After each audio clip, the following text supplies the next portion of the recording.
Now we're on.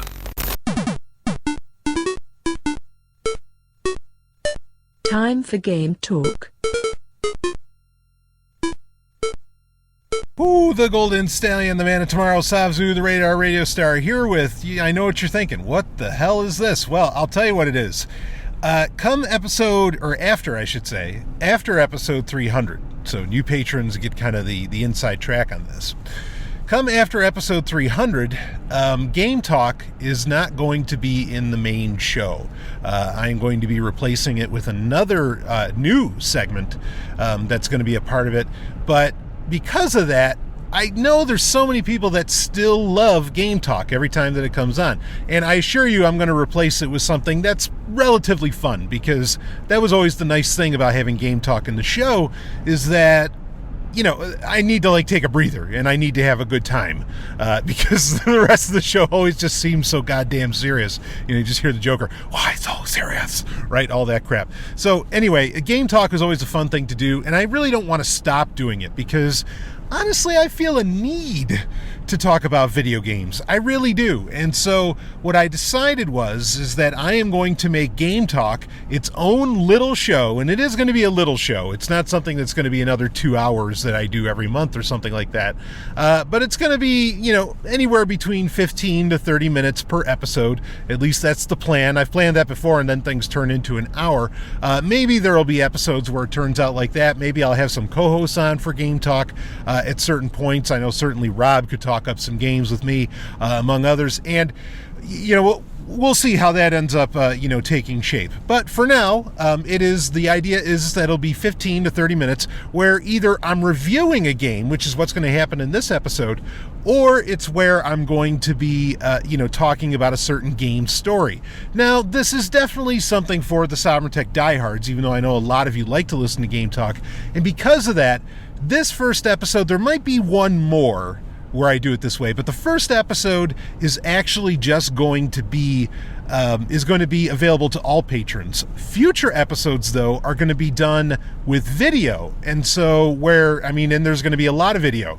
So those will be part of the $5 tier, okay, where it's the dilettante of the Triple Black Arts, okay, that they will be part of the $5 tier, and you will get video usually from 99% of the time. It's going to be from within the BDSM studios. Of course, BDSM is Brian's dungeon of sex and magic, and so where better than to practice, to be a practitioner, a dilettante of the Triple Black Arts. So this is going to be pretty cool. I'm excited about this, to be doing Game Talk as its own show. So for our first outing, as far as this is, now you may be hearing this, and wow, I just saw a guy walking by wearing he has literal pizza on his pants. The mean streets of some part of New Hampshire. Yeah. Of course, you just heard the lovely and hyper-intelligent Dr. Stephanie Murphy, the boss, there, and she's actually, so if you're wondering, I'm on my H6. I am actually recording this while in a car. Obviously, I'm not doing this from the studio, and Stephanie is doing the driving. It'd be goddamn weird if I was the one recording this while doing the driving. So, but like I said, this is going to be, and mainly this will just be me, but this is going to be a review of a classic game that I actually just played through again this week. And played straight through and did it all the way. Other than there is like a lot of classic video games, sometimes there would be what would be say in Zelda terms would be a master quest, a second time around, as it were. In this sense, I didn't do a second time around just because it's not something that actually sticks if you do a second time around. But we'll talk more about that as we talk about the game itself. And the game we're going to talk about is a 1989 classic. And I mean, this is a classic in every sense of the word. Classic in that when you think classic video games, you probably, one of the first things I imagine you think of is some kind of Super Mario Brothers. Not a bad catch, not a bad call.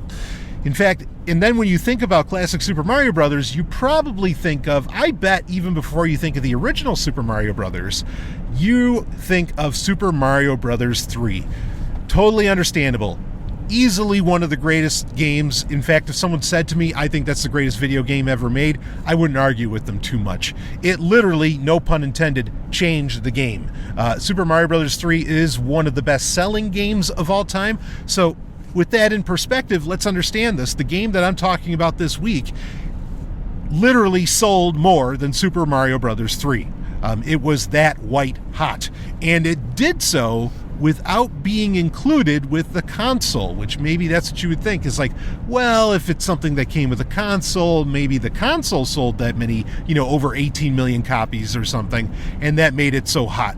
But if it was actually out there on its own, maybe it wouldn't have sold that well and bested out Super Mario Bros. 3. This is not true. This was supposed to sell with its console, but it did not end up selling with the console. What we're talking about is the very first Super Mario Land for the original puke green Game Boy. And wow, is this game, there's really no other Mario Brothers like it, and it's true. Like, there just is no other Mario game quite like it. And partly that was because Shigeru Miyamoto was not involved in its production. In fact, he kind of infamously was not involved with it. You would have other, in fact, his really... Miyamoto's kind of what's his name? Gunpei Yokoi, who he was the producer of the game, but Gapoi was, really Miyamoto's teacher. Okay, so they really brought in a lot of elements into this game that really wouldn't make an appearance in any other Mario game.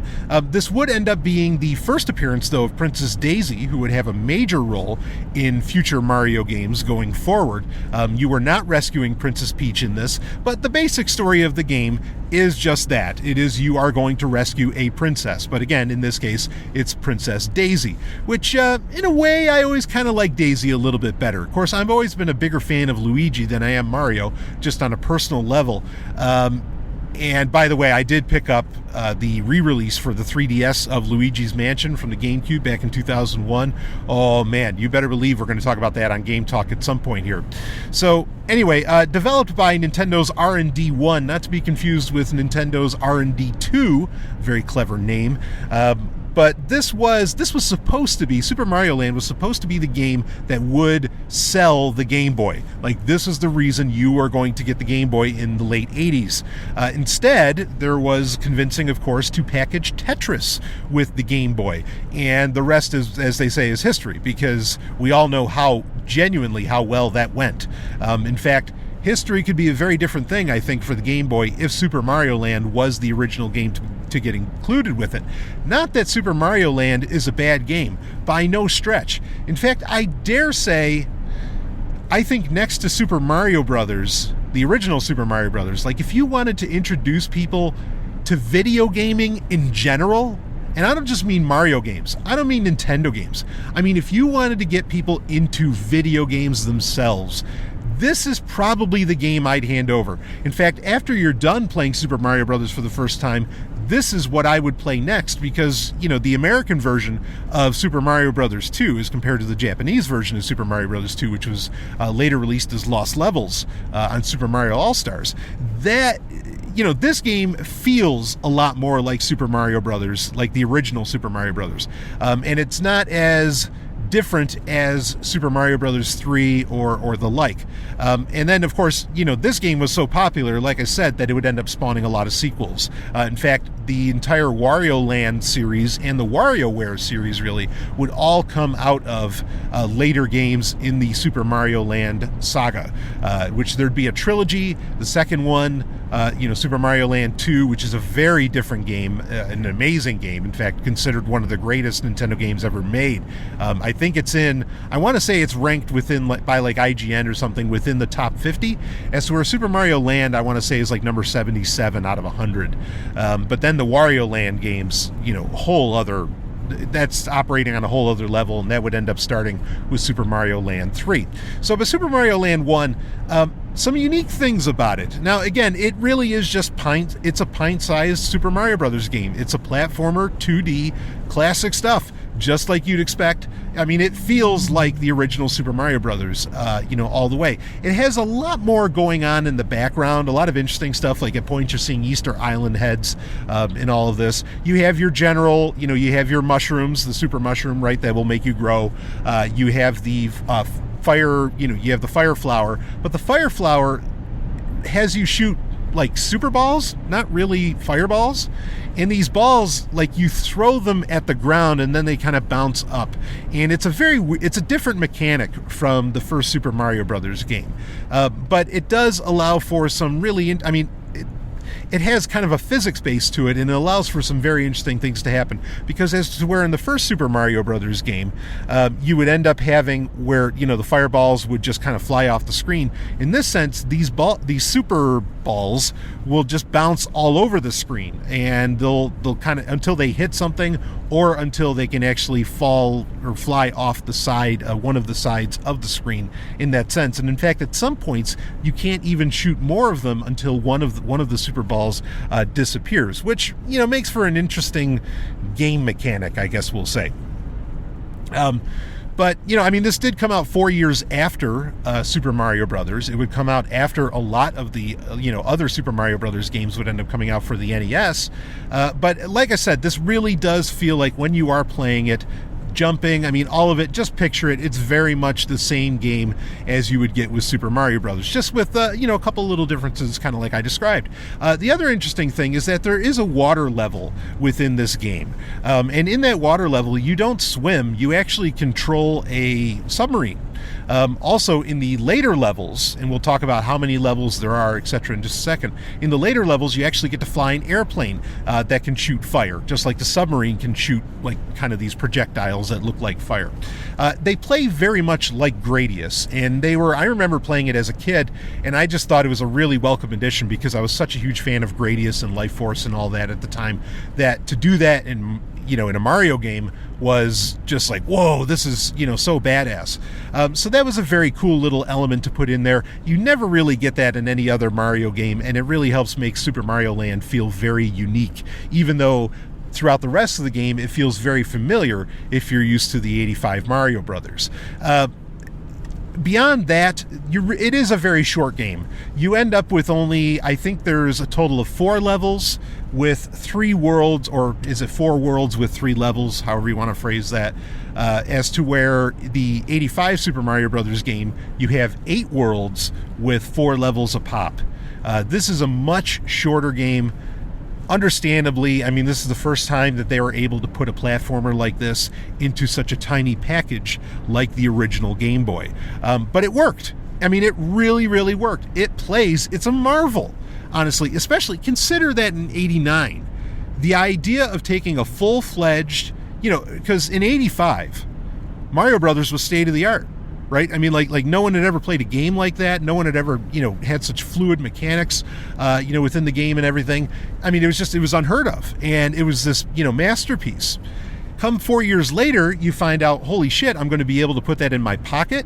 Yeah, people were saying effectively you had an arcade machine in your pocket because it just played so goddamn well. It was so perfect. And it really was, it was perfect. Now, this game does end up getting re-released for the Virtual Console for the Nintendo 3DS in 2011. It's one of the very early games to get put on the Virtual Console. They did clean it up a little bit and fix some of the game mechanics issues, a couple little jumping issues. But by and large, back in 89, this was a perfect game. And no one had ever experienced anything remotely like it in a handheld. It just, this wasn't like, the Tiger LED games or those little Tiger watches that you'd wear that have some kind of LED game in them. This was a full-fledged, living room experience in your hands, in your pocket. And that was out of this world. So what can be said about the game as far as the review itself? Frankly, again, like I was just saying, it's Super Mario Brothers pocket-sized. It plays beautifully. It plays brilliantly. If you think the 85 Super Mario Brothers is a great game, 89 Super Mario Land is a great fucking game. There's no other way to put it because it plays just like that. And it has some variety to it that makes it worthwhile. And variety, unlike the Japanese version of Super Mario Brothers 2. Unlike Lost Levels, where the game is like punishingly hard. This game isn't punishingly hard, and you could really beat it in an afternoon. If you take your time, you could really beat it in an afternoon. And especially if you're playing it on an emulator that allows for save states, to save the game at various points, or if you're playing it on the 3DS, where you have the ability, the 3DS has the feature with any virtual console game to create singular restore points. So pretty much you could get through either a hard part of a level, or you could get past the level, set up a restore point, and then if you fuck things up, you just go back to it. It's not... The interesting thing today is that when you play these games today, you don't have to deal with part of what made them so punishingly hard was that you would have to, you would run out of lives, and you wouldn't be able to sometimes you'd have to go all the way back to the beginning of the game. It was a serious pain in the ass. Well, today, you can get rid of that, that problem, and not that it's a problem. I mean, that's kind of like how they thought about it. They wanted to make it difficult in that way back in the day. But you can get past that today, and you can just appreciate and enjoy and have a lot of fun with the game and not have to worry that, holy shit, you're going to be playing this thing for, a week or, a month maybe, and you're going to have to keep starting from the beginning all over again. Some later games, like Game Boy Color games, when you get past Game Boy Color games would end up, putting in save states and things like that. Of course, Link's Awakening, I think, would allow for some of that on the original Game Boy, but that was definitely not a part of the program initially with the Game Boy, that you'd be thinking that you'd have save states and so on. So playing it on emulators or playing it on the 3DS gives you a real advantage as far as that goes, with having the ability to, you can just save it anywhere, really. As far as other elements with the game, music is an important thing to talk about. This is definitely one of the great scores. Hirokazu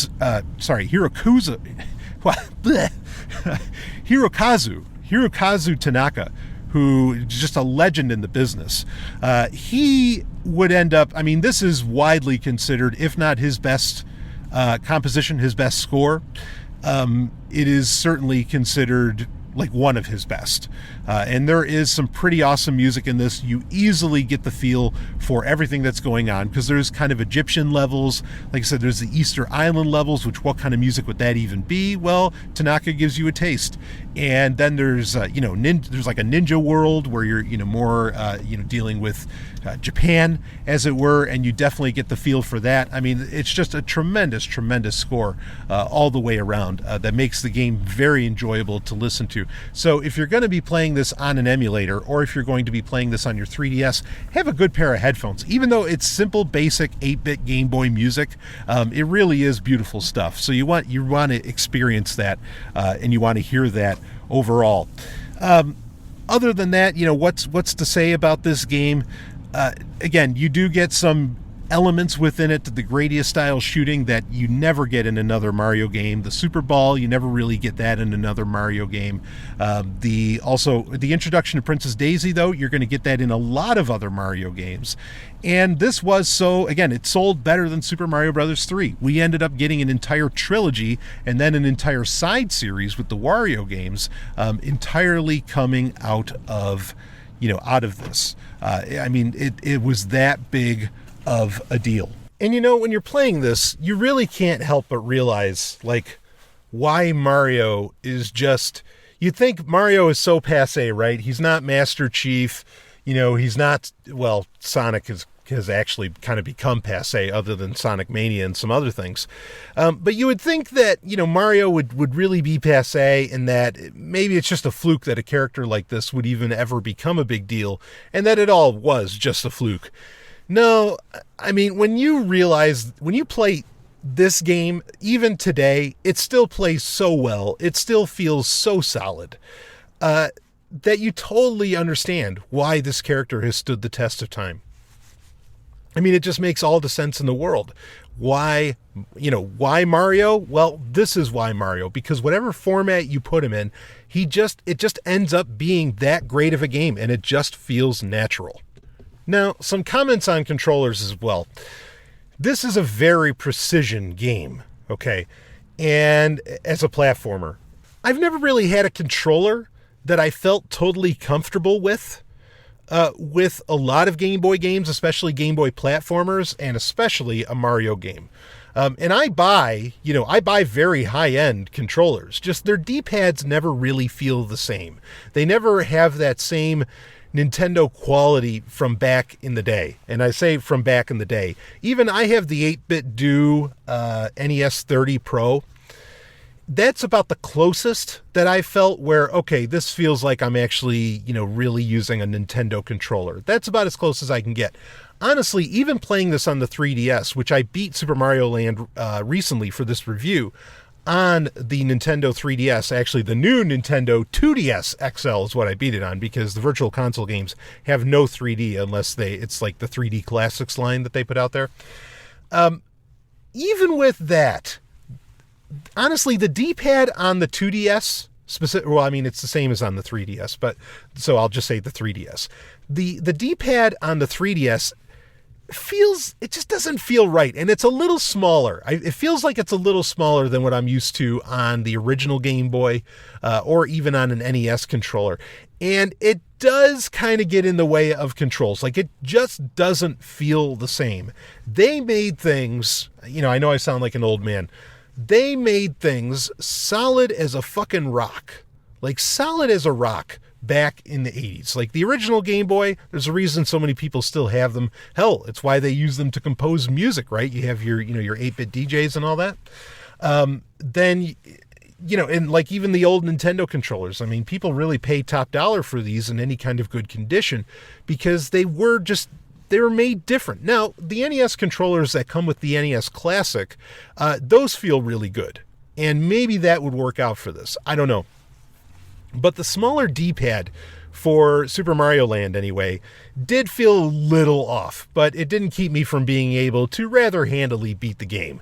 Again, also, it's not a very hard game. In fact, you get a harder version of it after you beat it the first time, and then after you beat it the second time in the harder version, then you gain the ability to actually access any level you want at any time. The reason I didn't go through on the second level of hard, not because I can't do it, I certainly can. The reason I didn't do it was that back in the day, so I did it back in 89, actually I guess it would have been more 90 or 91 when I got my first Game Boy, because they came out with the Game Boy Pocket. But back then, when you got the game, when you beat the game in that way, you beat it twice and then you got where you could unlock levels.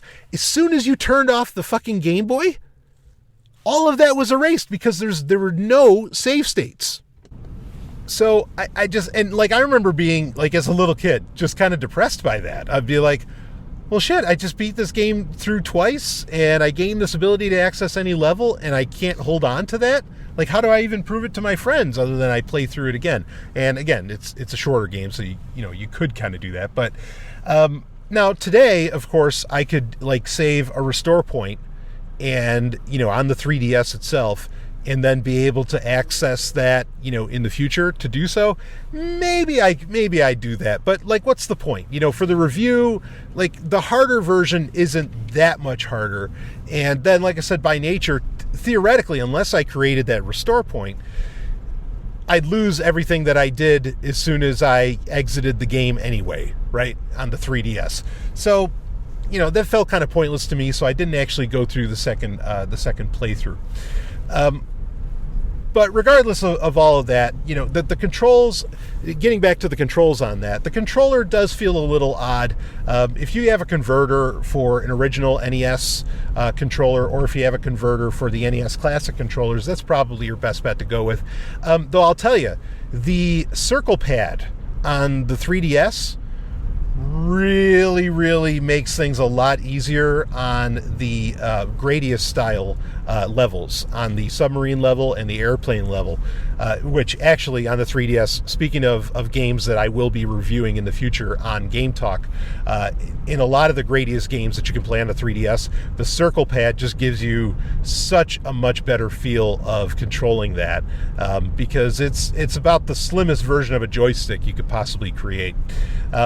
So anyway, I definitely, if you haven't played Super Mario Land Or if you're like, well, I want to get back into video games, but you want to get that feeling of beating a game again. Like, what is it like to actually beat a game, to feel that sense of accomplishment? And look, folks, that's fucking real, okay? Like, it feels good to best a game, and to go through it and to beat it all the way through. It's pretty awesome. And a game that doesn't have really a bunch of like achievements or anything like that, you beat it, it's done, it's, short and, one and done. Like that's a feeling, and that's a good thing to, if you want to get into gaming where you could feel better going forward. Okay, now I'm going to play this next game. Because I think a lot of people who want to get into video games, like, they start with something like Final Fantasy and, 80 hours later, they're just like, well, fuck this, I'm done.